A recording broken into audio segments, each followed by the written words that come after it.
This is Saad and welcome to my channel.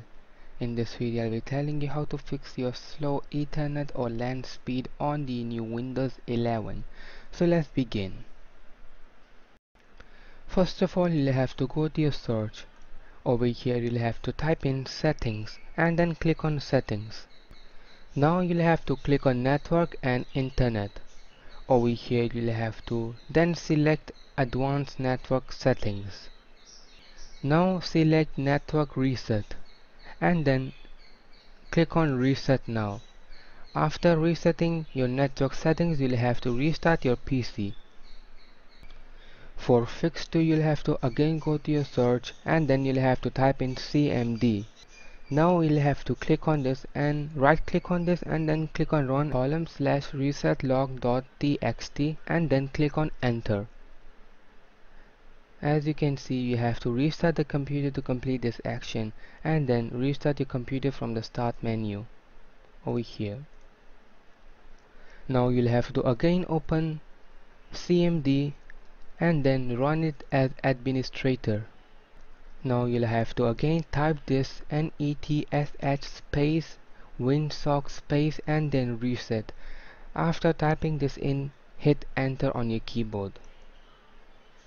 And then your winsock catalog would be restart and you'll have to again restart your computer. Now you have to type in ipconfig/flushdns ipconfig and then there should be a space /flushdns and then click on OK. Now you have to restart your computer and your problem should be solved. For an additional fix, you'll have to go to your control panel.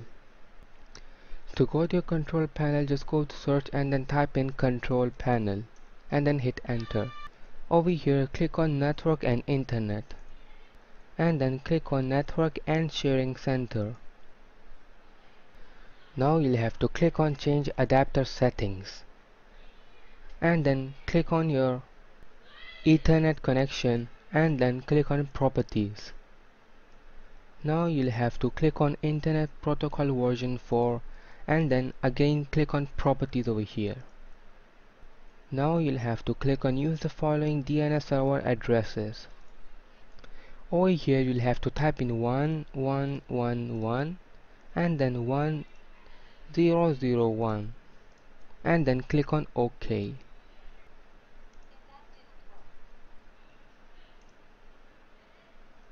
This should fix your problem, and if this didn't work, then again you'll have to go to your search. In search you'll have to type in device manager and then click on the first option over here. In device manager you'll have to click on the small arrow beside network adapters and then you'll have to select your adapter. You'll have to right click on it and then click on uninstall device over here.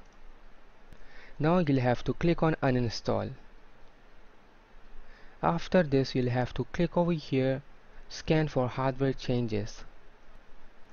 After this, close this and restart your computer. Your problem should be solved now. For more similar videos like this, do subscribe to our channel. We'll meet in the next video. Till then, peace out.